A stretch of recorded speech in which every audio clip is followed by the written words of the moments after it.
नमस्कार की बात लगातार 140 करोड़ भारतीय कर रहे थे, उस सूर्य नमस्कार की ओर सफलतापूर्वक हम आगे बढ़ते हुए चांद पर हम कदम रख चुके हैं। मून मिशन को अब हमें मून मिशन हम पूरा कर चुके हैं। सूर्य मिशन की ओर ये सूर्ययान की सही लॉन्चिंग होनी है। और ये देखिए तमाम वो वैज्ञानिक जो इस समय बैठे हुए हैं, नजर बनाए हुए हैं और कुछ वहां सुन भी लेते हैं। वहां पर कुछ पैनल डिस्कशन चल रहा है इस समय।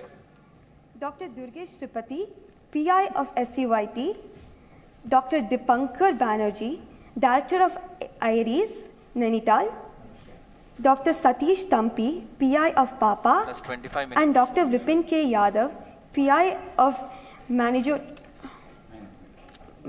Magnetometer, joining us today for a 25-minute fireside chat on the sidelines of Aditya L1 launch.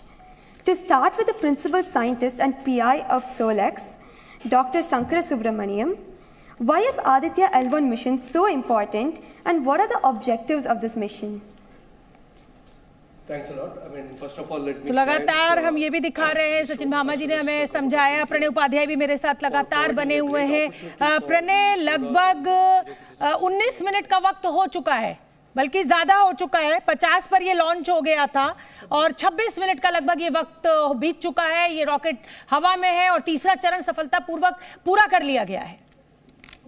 बिल्कुल, तीसरा चरण पूरा हो चुका है और एक एक चरण जैसे जैसे पूरा हो रहा है, अगर आप ट्रेजेक्ट्री को देखें शोभना, तो ये ट्रेजेक्ट्री धीरे धीरे उस इंटेंडेड पाथ की तरफ आगे बढ़ रही है। यानी कितनी सफलता से इसने अपने कोर्स को करेक्ट किया है, अपने रास्ते को जो इसने करेक्ट किया है, ये निश्चित रूप से इसरो के वैज्ञानिकों को एक राहत की सांस जरूर दे रहा है। और इसीलिए यहाँ पर लगातार मिशन कंट्रोल रूम के अंदर जो सरगर्मी है वो बनी हुई है। ISRO chairman doctor S Somnath खुद यहाँ पर बैठे हुए हैं, साथ ही जो मिशन डायरेक्टर हैं के शंकरन वो भी यहाँ पर बैठे हुए हैं। और इसके अलावा जो अन्य जो वरिष्ठ वैज्ञानिक हैं वो लगातार इसकी ट्रेजेक्ट्री को, क्योंकि जब लॉन्च होता है शोभना, तब उस समय भी अलग अलग इसके पैरामीटर्स होते हैं, अलग अलग जो वैज्ञानिक होते हैं या जो मिशन प्रिंसिपल डायरेक्टर्स होते हैं वो अपने अपने विभाग के अनुसार हर जो पोर्शन है इसका, क्योंकि अलग अलग टुकड़ों के सम्मिलन से ये पूरा रॉकेट तैयार होता है, इसमें किसी भी पार्ट की जरा सी चूक जो है वो इस पूरे मिशन को नाकाम कर सकती है। और इसीलिए हर कोई ये देखना चाहता है कि किस तरीके से उसका बनाया हुआ कंपोनेंट, उसका जो पार्ट है वो ठीक तरीके से काम कर रहा है।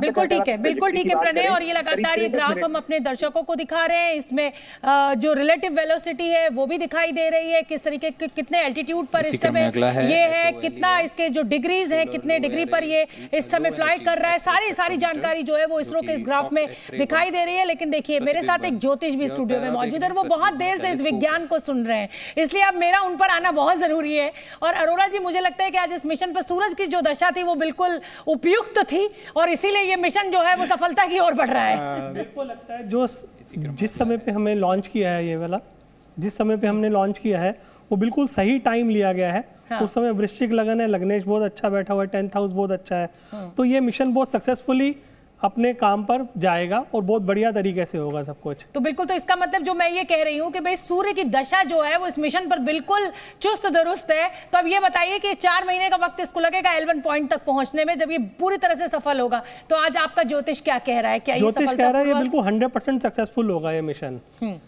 तो ये बताइए, मून मिशन पर भी आपने इसी तरीके से प्रेडिक्शन की थी? नहीं, मैंने मून मिशन पे कोई प्रेडिक्शन नहीं की, लेकिन अभी की प्रश्न कुंडली बनी है, जो अभी का जिस समय लॉन्च किया गया उस समय का जो समय बनता है उसके हिसाब से सक्सेसफुल होने की पूरी संभावना है इसके अंदर।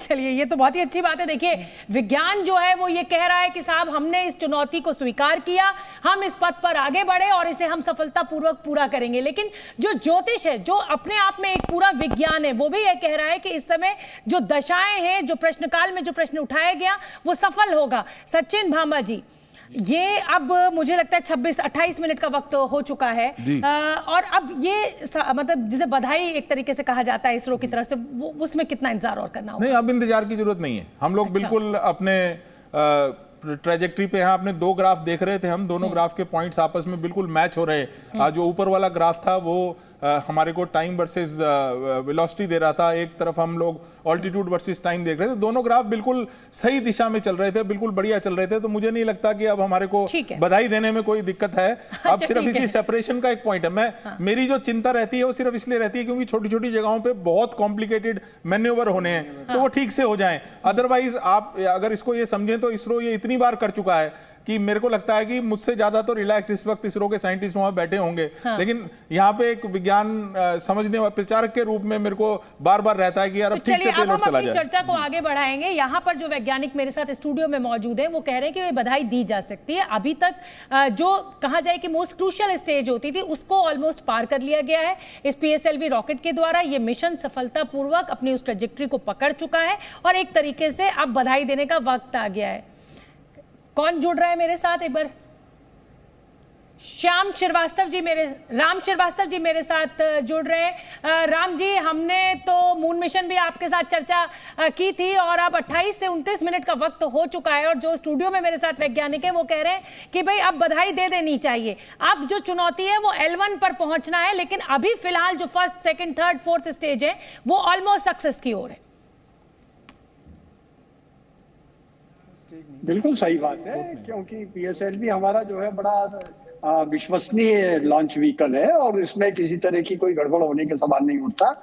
हमारी जो एल्गोरिथम है और जो मैनेवरिंग टेक्निक है वो काफी परिष्कृत है और हम सही निशाने पर, सटीक और सही समय पर इसको लॉन्च करने में पूरी तरह सक्षम है और इसके एक बार नहीं कई बार इसके प्रमाण उपस्थित हो चुके हैं। ये बात अलग है कि इस बार हम इसको 15 लाख किलोमीटर पर अपना लक्ष्य निर्धारित करके भेज रहे हैं, जिसमें काफी समय लगेगा और निश्चित रूप से मेरा अपना अनुमान है कि 108 दिन के भीतर ये पहुंच जाएगा। हालांकि जो प्राथमिक गणनाएं की गई हैं उससे 100 और 112 दिन का अनुमान लगाया गया है, पर थोड़ा बहुत कैलकुलेशन में प्लस माइनस मान मैं आपसे फिर चर्चा करूंगा। और जैसा आपने चंद्रयान के समय कहा था, आपके मुंह में घी शक्कर, और निश्चित रूप से वही स्थिति दोबारा आने वाली है। और आज की जो इस समय स्थिति है सूर्य की, वहां एक स्पॉट है, सन स्पॉट 3413 नंबर का AR3413, उसमें एक मैग्नेटिक जो फिलामेंट था वो 30 अगस्त को उसमें विस्फोट हुआ था। मैग्नेटिक एक लगा होता है सूर्य की सतह पर। आप अच्छी तरह जानते हैं सूर्य कितना विशाल है, 3,86,000 पृथ्वियां उसके पेट में समा सकती हैं। उस सूर्य के अंदर जो हाइड्रोजन बम फूट रहे हैं पिछले 3 अरब साल से, उनकी मात्रा सुनेंगे तो सभी लोग आश्चर्य में पड़ जाएंगे। 1 खरब टन हाइड्रोजन बम 1 सेकंड में फूट रहे हैं और अभी 3 अरब साल तक उसमें पर्याप्त ईंधन है। और यहाँ जो विशेष महत्व की चीज है कि हम सूर्य की ओर क्यों जा रहे हैं, सूर्य का अध्ययन करने की आवश्यकता क्या पड़ी है, क्योंकि आपको अच्छी तरह पता होगा कि हमारा जो जीव है वो ऐसा कहा जाता है 5 तत्व से मिलकर बना है। वो 5 तत्व कौन से हैं? आकाश, अग्नि, वायु, जल और थल जी। और यहाँ एक वैज्ञानिक थ्योरी ये भी है, हाइपोथेसिस हालांकि, लेकिन बड़ी महत्वपूर्ण है। जब सूर्य में पूरा का पूरा हाइड्रोजन बहुत इकट्ठा हो गया, उसका गुरुत्वाकर्षण उसका आकर इतना बड़ा हो गया कि उसमें अचानक विस्फोट हुआ। और विस्फोट जब हुआ, यानी सूर्य का आकाश की स्थिति, आकाश से अग्नि निकली सूर्य की, उसमें जो रेडिएशंस निकले उस समय इतने स्ट्रॉन्ग गामा रेज निकली थी कि धरती की सतह पर मौजूद हाइड्रोजन, कार्बन, नाइट्रोजन, ये सब आपस में मिल गए। HCN और HCN जो रसायन शास्त्र में हाइड्रोक्लोरिक अम्ल कहा जाता है, इससे इसको हलाल भी कह सकते हैं। और ये CN जब मिला वायु से, वायुमंडल से, तो ये सीधा पानी में पहुंचा। कहाँ? जल में। किस जगह? थल पर। तो आसमान की, आकाश की चमक आई अग्नि के द्वारा पृथ्वी पर, वायु में पहुंचकर जब वो जल में गई तो वहां अमीनो एसिड का जन्म हुआ।